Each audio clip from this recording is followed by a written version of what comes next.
So 100,000 women went on strike today in Iceland to demand gender equality. The entire population is 370,000. So over 25% of the population went on strike. And I have some crazy news for you. The economy did not come to a stop, and it continued as normal. The only memo I got was that HR departments were getting no complaints for the 24 hours that the women were on strike. And men were writing that they were really sorry women didn't get gender equality. But I heard one CEO said it was nice to finally get some done, end quote. If companies can pay women less, why don't they hire all women? Well, that's a whole nother story. Really? I understand your argument, and I understand that you're angry. I'm not angry. I can hear it in your voice. I'm not Listen to angry. your voice. I'm hearing Now my voice and I sound pretty calm. You have now shifted the quality of your voice, and I thank you for that. Okay. And you've just given me a condescending look, and that's another reason why we need feminism. And now I'm done, and thank you so much.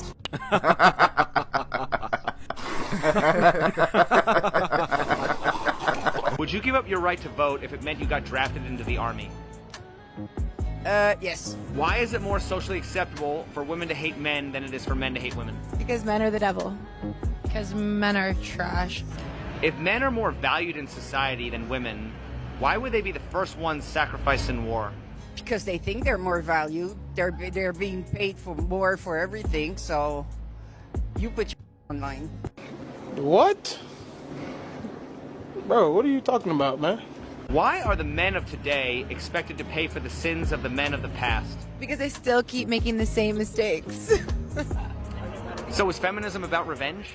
No, feminism is about our right to be, allowed. I think there's a base level of equality that we're trying to reach over here, and as long as we can get to that, then I think we're chilling, but we got a long way to go. Wage gaps and absolutely whack. I often find it ironic when some American women say they're oppressed, yet can't point to a specific right that men have which they don't. At the same time, they acknowledge they wouldn't want to meet the same expectations or standards that men are typically held to. The gender wage gap, as commonly presented, has been widely debated and attributed by many analysts to factors like career choices, industries, and hours worked rather than direct discrimination alone. If women were truly oppressed in the United States, stronger and more concrete examples would likely be presented instead of repeating the same disputed argument. When someone claims they are being consistently treated unfairly, it should be possible to provide clear, specific instances of that treatment along with supporting evidence. Fantasyland to sometimes true. I deserve a 6'4" CEO model who makes $100,000 a year. That man is like 0.01% of the population and has more options than you can even count. You are not competing for him, you are in line behind a million other women who have the exact same checklist. S tier. I only attract toxic men. At some point you might want to look in the mirror because if every guy you're attracting is toxic, you might be the pattern. You are either picking them or creating the toxicity yourself. B tier. Where are all the good men? Well, they're probably in your DMs right now, but you just called them nice or too boring. And look, maybe they are, but what you're asking for is there. But you won't look twice until you're 34 and the roster has dried up. C tier. I want a traditional man, but I am not traditional. She wants him to pay, lead, and protect, but cooking, cleaning, or submitting to anything? Nah, that's oppression. Pick a lane. You can't have 1950s benefits with modern day expectations. S tier. I bring a lot to the table. Ask her what she brings to the table and she will buffer like a broken Wi-Fi connection. My presence, energy, and vibes, that's not a contribution, that is showing up. Meanwhile, her checklist for you is probably 3 pages long.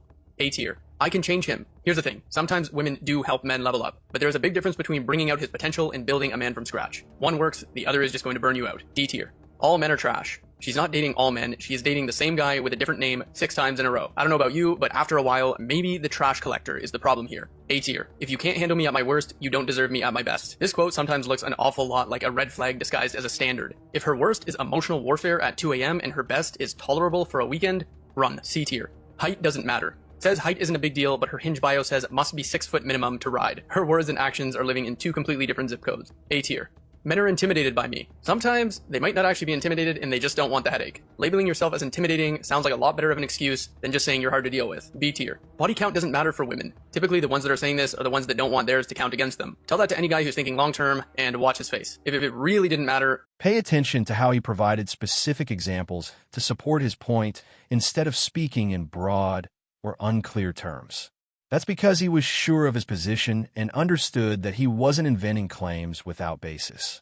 Deliberate vagueness is often just a strategy used to hide a lack of real substance and to shield a weak argument from being challenged or exposed. 27 cents on the dollar for what men make. So if women don't make less than men? Actually, if you start looking at the numbers, Rachel, there are lots of reasons for that. Wait. Well, don't tell me the reasons are. Do women make less than men for doing the same work? No, because... Wow. Well, for example, men work an average of 44 hours a week. Women work 41 hours a week. Men go into professions like engineering, science, and math that earn more. Women want more flexible Listen, this is not a math is hard No. Yes, it is, actually. No, it isn't. Well, Listen. All right, let Rachel frame it, though, the way you Right now, laid it out. women are making 77 cents on the dollar for what men are making. But that's not true. If so, let Rachel make her point. Every greedy businessman in America would hire only women, save 25%. And I love how passionate you are. I wish you were as right about what you're saying as you are passionate about it. I really do. For example, may I share one fact with you? When you look at, for example, single women working in America today between the ages of, I think, 40 and 64, who makes more, men or women, on average? Men make $40,000 a year. Women make $47,000. When you take out the marriage factor, look at some economics. My point here is that we're manufacturing a political crisis. Let's nip this man versus bear conversation in the bud right now. The question is, would you rather be in the forest alone with a man or a bear? Not a or a bear. What percentage of men do y'all think are? That's what's really getting to me, because y'all make it seem like it's a 50-50% chance. Like, oh, he might me, he might not. Have you lost your mind? And before y'all answer that in the comments, because it is a question and I do want an answer, what percentage of men do y'all think are?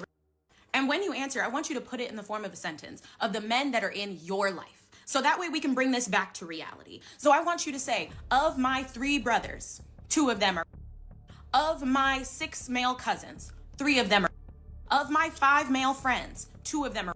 I want you to give me those numbers. And I think about this in real life because I have brothers in real life. And if somebody out there chose to be in the forest with a bear as opposed to one of my brothers because you thought there was even a chance that one of them might you, fight me right now. No, fight me right now. What do you bring to the table? When I hear a man ask women that question, it already tells me about that man everything I need to know. So let me just clarify something here. Women sacrifice so much in relationships, giving birth, raising children, putting dreams on hold, carrying the emotional weight, holding the home together while still showing up with love. Women pour from empty cups day after day. So here's the question nobody likes to ask out loud. What can a man sacrifice for a woman?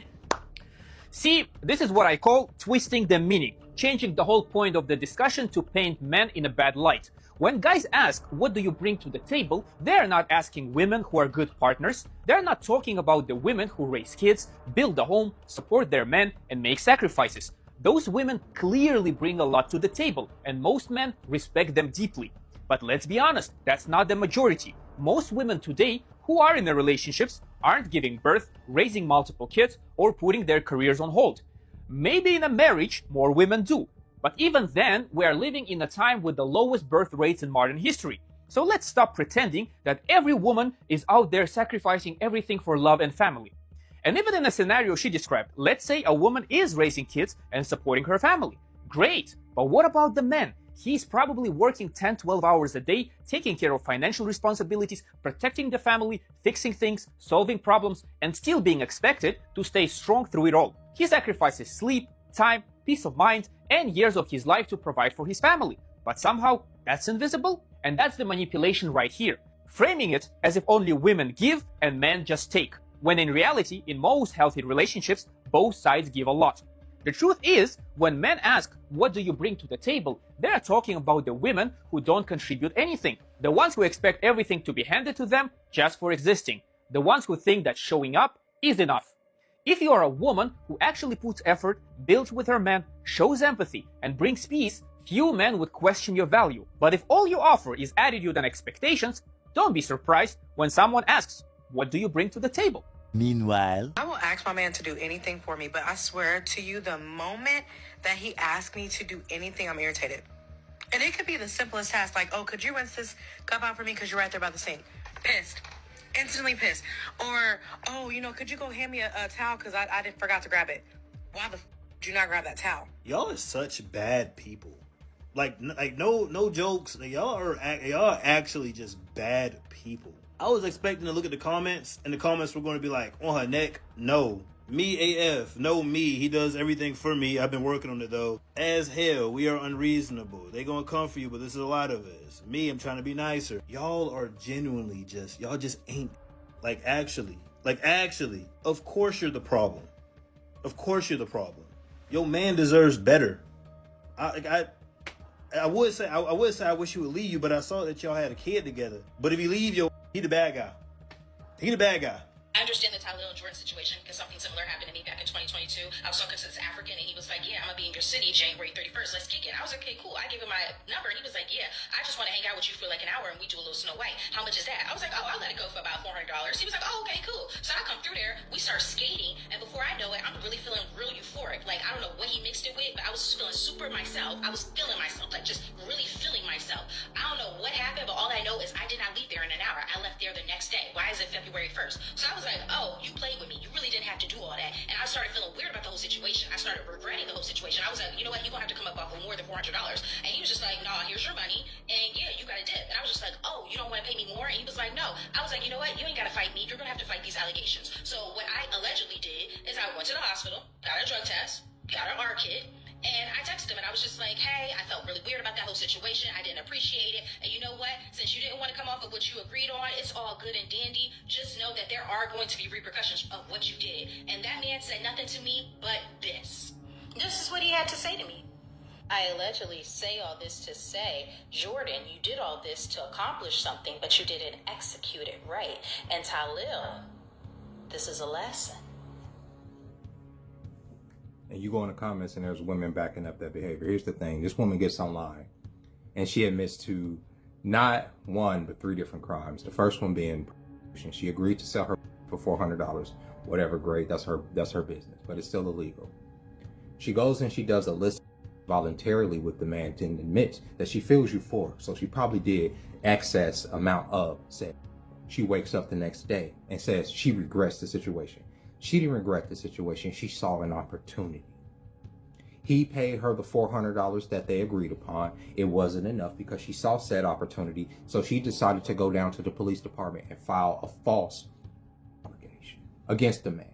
So of course, panic. He acquiesces to her request and pays her what she's asked for after the initial agreement. This is exactly why a lot of us don't believe all women initially when they come out with allegations. I wait for evidence to come out because of women, disgusting, demonic women like this, who get on here and promote extorting people. Understand? Promoting a lifestyle of selling your body to young women. Not only selling your body to young women, but then go on one step further to extorting the men that you've agreed upon to buy your services. You don't think this won't end well for some of these young ladies? Let's just not even talk about how morally reprehensible it is to go down to the police department and file a false obligation against a person because you stayed up all night doing and you woke. Y'all ladies gonna have to start getting charged. In my view, they're both acting ridiculous. This situation perfectly illustrates what not to do if you possess even a bit of common sense. I firmly believe it's smarter to steer clear of trouble in advance rather than dive into reckless behavior and hope everything works out. That applies to every scenario, not just this one. Realistically, she likely won't face consequences even after openly admitting to various offenses. However, if she repeats this behavior, that video could absolutely be introduced as evidence. As for why the average man believes he could defeat a professional female fighter, it's because in the vast majority of cases, he probably could. Some people may not like hearing that, but those reactions often come from ignoring basic facts and biological realities. Either that, or they've watched too many movies and genuinely believe a 120-pound heroine can overpower a 220-pound villain purely through skill. At that point, it becomes a disconnect from reality. If you like this video, you'll definitely enjoy the next one. I'll see you there.